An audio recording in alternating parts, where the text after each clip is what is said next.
Today I'm at Duval Toyota in Boucherville, Quebec. Now normally when I think about performance vehicles, Toyota is not on the top of my list. And I have to say I'm very surprised and impressed that of all the mid-sized family sedans outside of the premium and luxury market, the Toyota Camry here is one of the most powerful. This has a 301 horsepower V6 engine, blowing out of the water most of the other vehicles in this segment.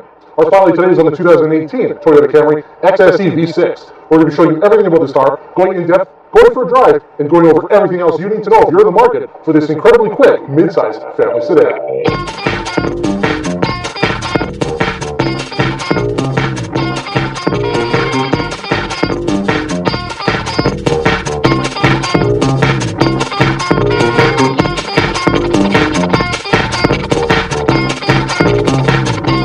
The 2018 Toyota Camry XSE V6 is one of the vehicles that you've requested, and we're happy to have the chance to bring this spotlight to you. The XV70 is an all-new generation for the 2018 model year, bringing a complete redesign inside and out. We're looking at the Sport version today, which adds a sport front grille, rear spoiler, dual exhaust, and 19-inch alloy rims to the exterior design of this car, over the XLE's more luxury-oriented design. Up front, we have a suite of LED lighting, but no fog lamps are available on the Camry. In the front grille is one of the 4 cameras that make up the 360-degree camera system, along with a front radar shield built into the Toyota Beige, which operates the Toyota Safety Sense P systems, such as pre-collision and dynamic radar cruise control. The Camry also has automatic high beams, lane departure alert with steering assist, and front and rear parking sensors. The overall styling of this new Camry might not be for everyone. It's certainly a radical change from previous generations, but I do like the way it looks on the outside. The rear end features the Camry badge printed across the length of the trunk lid, much like the 2018 Hyundai Sonata, and much like the 1992 Acura Vigor we featured late last year. The back trunk opens fully when using the key fob, and the rear premium LED taillights finish off the upgraded lighting system on this mid-size family sedan. The interior is where things start to get interesting. The Sport version has the option for black or red leather, and I think the contrast with this red interior looks pretty fantastic. The interior is also a change from the previous generations, and is especially different in comparison to the 2018 Lexus ES350 we featured last year, which is based on the previous generation. Again, the interior might not be for everyone, with a very asymmetrical design throughout. The interior has softer material used on the center console and dashboard, with a faux wood and aluminium trim on the passenger side. On non-sport models, this would be replaced with a piece of wood trim that looks very nice. There is a heads-up display for the driver, along with a color multi-information display in the gauge cluster. I want to talk about the center console and audio system, because I think this is an important interior feature for buyers, and I have some issues with it. First off, the 8-inch screen is a good size in this segment and features Sirius XM radio, aux and USB input, and Toyota's OnTune 3.0 Audio Plus system. You only get 9 speakers, though, with this JBL synthesis audio system, whereas the 2017 Mazda 6's Bose adds 11, and the Kia Optima had 10. That's not my biggest issue, though, so brace yourselves. Android Auto and Apple CarPlay are not supported on Toyota vehicles, and for nearly $40,000, you don't even get navigation, something most economy cars now offer for about half the price of this.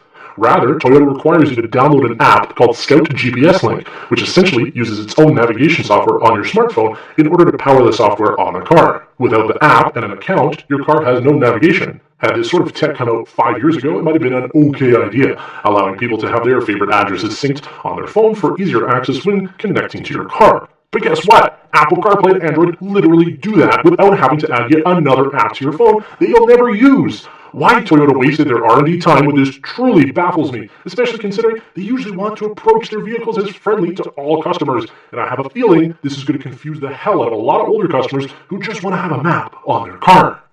Now, you can jump up to the XLE V6 trim that adds actual embedded navigation into the car, but I still think it's a wrong way to approach mobile connectivity in the car.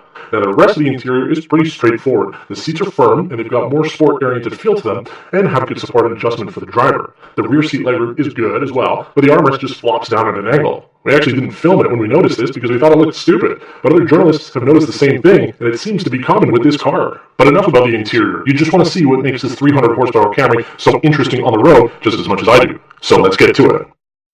The Camry is all new for 2018, and with this one, the XSE, it's fully loaded based on being the Sport model, and it actually does more than just add like a little spoiler and nice rims to the back. It's actually got a sport suspension as well, so it makes this car much more sporty than certainly a lot of the other vehicles in this segment, but then also very sporty in comparison to the older Toyota Camry models. Now, the V6 certainly allows you to have quite a bit more power than you can get on most of the other things. We look at something like the Honda Accord, you can either get a 1.5 liter engine or a 2 liter engine. The Mazda 6 is a 2.5 liter engine. The Kia Optima is either a 2.4 liter or a 2 liter turbo. having that V6 is certainly a big plus, especially if you're somebody who wants to have a little bit more power and you don't want to go up to something like a Lexus or an Infiniti or a BMW. Ooh, turbos are fun, but there's nothing quite like having a V6 or a V8. I'm gonna go from a jig here. Wow, I am impressed. Wow. It's certainly not going to be blistering speed like we've seen on some of the other vehicles that we feature that have twin turbos or large V8 engines, but for a Toyota Camry, this is pretty impressive. 300 horsepower, 8-speed automatic transmission. You know, if you're buying a mid-sized car, you have a couple kids, maybe you like to drive around with them and you need something safe and reliable and have all the features, but you still want to have a little bit of sport in it, then I think this is a great option, especially with that sport suspension. These are pretty crap roads, and I got to say that it handles very well, and you know, the steering is pretty tight, as you can see, and really, it's got the power that you need. You don't really need much more than that in a vehicle of this size, because really, where are you going to go with it? There's the track, you're not going to track this, but it is a nice experience in a vehicle of this size, this price point, and from Toyota, I'm truly surprised.